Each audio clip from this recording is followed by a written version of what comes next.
Welcome to Soul Conversations with Z, Healing in the Raw, where we keep it raw, real, and unfiltered. I'm Zachyra Rodriguez, a trauma specialist and marriage psychotherapist, and this is a space where we dive deep into the messy, yet beautiful and often difficult parts of life. Here we challenge ourselves to face our fears and dig deeper into self-discovery. I'm no newbie. I've navigated many rocky roads and consider myself a recovered traumaholic. Life hasn't been easy, but I truly believe that everything happens for a cause greater than ourselves. Whether you're navigating with grief or grappling with trauma, healing from attachment injuries, or working on your marriage, we're here to unpack it all. No sugarcoating, just honest conversations about the struggles we face and the growth that comes from them. You matter, you are loved, even before your existence, and you're created to do great things. So grab a seat, my friend, take a long, deep breath, and let's get real together. So let's begin. Hey everyone, I'm back at it again. So welcome back to Soul Conversations with Z, Healing in the Raw. So I'm Zachyra Rodriguez here, and I'm out with this new episode, and I hope that it's really going to resonate with you. It's going to challenge you. So I want to ask you this question. What if it's not what you think, right? What about these relationship issues and triggers that we get? But before I dive into that, I just want to invite you to go back and listen to our last episode. And we had two amazing clinicians. We had Sasha Williams with us. We had Kayla Carreras and myself. And we took a deep dive into womanhood and also being a social worker, because we were celebrating Social Workers Month and those that are in the helping profession. And there were tears. It was a very, very powerful discussion. And so if you missed it, please go back, and we would just love for you to actually listen to it. So let's begin. Okay, so think about that for a second. Okay, but before we start talking about the relationship triggers, I want you to kind of just slow down with me for a moment. Just slow down. I know I always say that. We're not rushing it. We're not going to try to fix it. We're not even going to defend. I just really want you to listen and get a hold of that, right? Because what we're going to be talking about today, I think there's going to be a shift of how you see your own relationship, right? And there's even going to be a shift in terms of how you even see yourself, right? So I want to ask you to just stay with me until the end, right? Throughout this whole entire process, this episode, because I truly believe it's going to help you, and it's really going to challenge you though, right? So I want to throw this at you, right? And I love saying this, like the food for thought, right? So the very behavior that frustrates you in your partner, what if it actually was their way of trying to protect the relationship? And we're so easy to put labels on things, right? You start seeing them like shutting down. They're doing too much. They don't want to communicate. They need their own space. What is that? They need their own space. What does that even mean, right? They always need this reassurance. Do you love me? Do you not? But what if, right? That behavior isn't about pushing you away. Think about that for a second, right? What if it's the only way that they learn pretty much how to hold on to their relationship? Think about that for a second, right? Or what if the shutdown is them trying to make things worse? Because I know sometimes we think that. And what if the over-explaining, because there's people that they over-explain, they over and over again, is them trying to not lose you? Or what if the space, right, is them trying to regulate, not to disconnect? I know we hear that all the time, like, I need my space. But they're just trying kind of like to regulate, but they just don't know how, right? But that maybe they're trying to protect something. So I really want you to really zone in with me here, okay? Because sometimes love doesn't look like getting closer or distant. It's just like two people trying to protect old wounds. Yes. And you may think that you're fighting the issue, but it's not the issue that you're fighting over. So one is saying, come closer, I need you. And the other is saying, like, I need my space, yo, just back it off, right? I'm overwhelmed. This is just too much for me. And both of you are feeling rejected. Yes, you're both feeling the same thing. You're both feeling rejected. But underneath what's happening in reality, right, it's not really rejection. That's not what it is. It has to do with history. It has to do with trauma. It has to do with past experiences, right?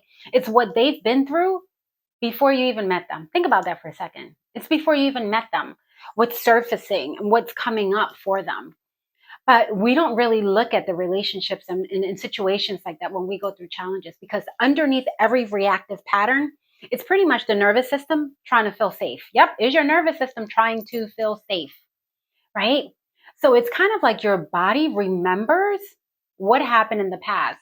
So sometimes your reaction isn't just about what's happening right now, isn't about the butter being left outside, right? It's about everything your body has learned that doesn't feel safe. It didn't feel safe in the past and it doesn't feel safe now. And your body reacts to that. So I want you to be honest with me for a second. Okay, well, you know what? Let me be honest with you before I even go there. But I do want to say this, not every argument is about the argument. And I always say that. My clients always know I say that all the time, right? But sometimes it's about, do I really matter to you? Am I safe with you? Are you going to stay? Are you going to run away? Even when things get hard, can I really trust you with my feelings? You know, so the one who needs too much, that person that you're like, oh my gosh, is often the one who learned they had to fight to be chosen. Wow, that's deep. And the one that's kind of shutting down is often the one who learned that emotions, they weren't safe. They were told that emotions weren't safe. They weren't allowed to express their emotions. Just hear me out. I know this is hard maybe to swallow. You're not just loving your partner today, okay? You're loving the younger version of your partner. Yes. So it's not that you're loving them today. It's you're loving their younger self.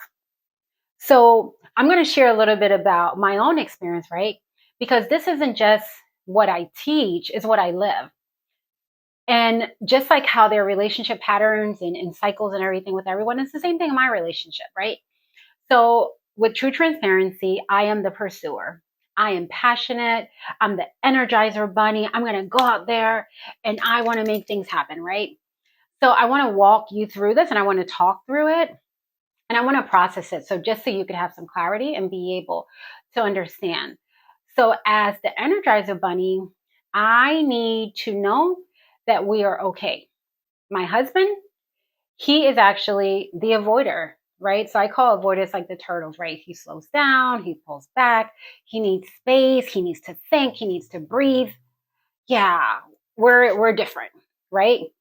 And if I'm not aware of what's happening, that can feel pretty personal. Yeah, it could feel really, really personal, right? Like, why are you pulling away? We need to have this conversation now. Why don't you want to talk? Okay, we need to just sit down, process everything, especially when you're married to a therapist. Why does it feel like you don't want to talk about it? Do you not care, right? But here's what I've had to learn throughout the years. His slowing down is not rejection. I used to feel it like that. It used to feel that way, right? But it's his way of self-regulating himself, right? And my pursuing, right? Because I want to talk, right? Remember I said I'm passionate, but it's not me being too much, which he may feel that way. It's me trying to protect the relationship, the connection that I need to have to make sure that we're okay. So now check this out. You have the Energizer Bunny, which is me raising my hand for those that are not looking at me. And then we have myself, right? I'm chasing the turtle.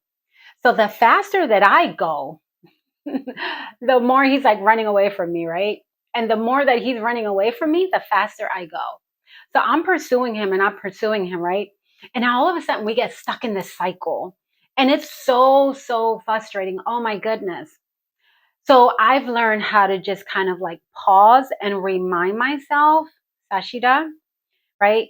It's not that he's trying to leave. It's not that he's trying to run away. It's not that he's trying to make it worse.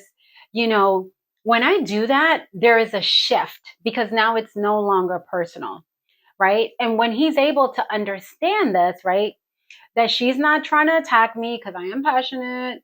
She's trying to feel closer. Yes, right, because I need to have these conversations. There begins to be the shift, but it doesn't happen overnight. It's a lot of work. So listen to me, right? I still have my moments, right? And in true transparency, right? And I'll be like, hey, can we talk about this right now? And Tony's like, yeah, I don't want to talk about it right now. Right? He'll be like, okay, you know what? I need a minute. I need to like think about what you're telling me, right? And I'm like, okay, how long is this minute? Is it a minute? Is it a short minute? Long minute? Like an hour? What is it, right? But until you really start to understand this, you really start to gain awareness. And that awareness is so, so powerful, right?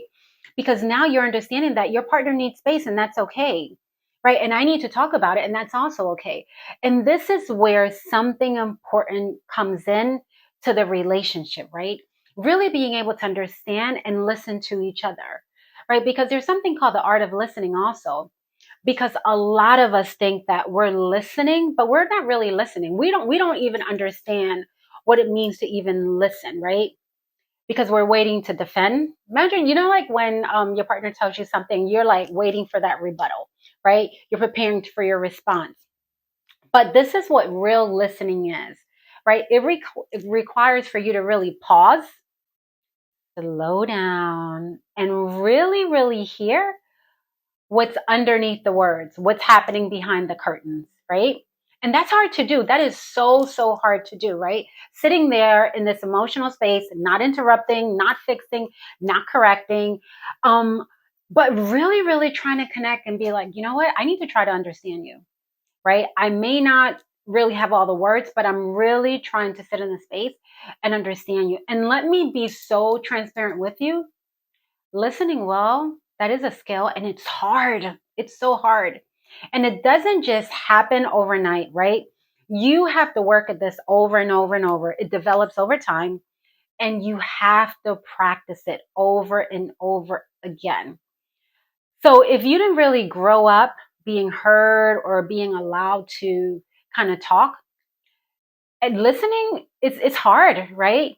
And even being present in those moments, that makes you feel like so uncomfortable. I know growing up I wasn't really allowed to share my feelings, but when you really learn how to pause and you really understand that, there can be safety created in these spaces, and your partner starts to feel safe and then they start to open up. But it is a skill. And that's where real connection happens, people. I am telling you. So the next time you feel triggered and you're like, oh my gosh, what is happening inside of me? I feel a little bit uncomfortable. Your nervous system is trying to, you're starting to feel something inside. I want you to really ask yourself, right? Why are they like this? Why is my partner acting like this? I really want you to kind of pause and ask yourself, what is it that maybe they're trying to protect? That's because most likely they're trying to protect something, my people, right? And then I want you to ask also yourself, what am I protecting? Because it's not about always about your partner. Like, what is happening with you on the inside, right? Because many times we just want to win, right? It's like a competition. I want to win. I'm the winner of this conversation, of this argument, right? But the goal is to really find each other, right? And to be able to be in those spaces and really understand each other. So here's what I want you to take away today. The behavior that frustrates you the most might be someone's way of trying to love you the best way they know how, because you don't know what you don't know. So before you start reacting, I really want you to pause. Before you start assuming what they're saying, I want you to listen. And also before you start to shut down, I want you to get curious. That's very hard, right? Because healing and going through this process, it has to be intentional. So if this episode, if it challenged you, if it stretched you, or even if it made you feel uncomfortable, that's a good thing, because that means something is shifting inside of you. And that's a good place to be. So I'm so excited for that. So if this resonated with you, if you could please do me a favor, leave me a review, drop me a comment, and share this with someone who needs to hear it, because you never, ever know who's waiting to have this conversation like this, because no one ever taught us about that. So this is Soul Conversations with Z, healing in the raw. We don't avoid the hard things here. We actually talk about it. So I really hope that this actually resonated with you, and I hope to be back in the next episode. See you later.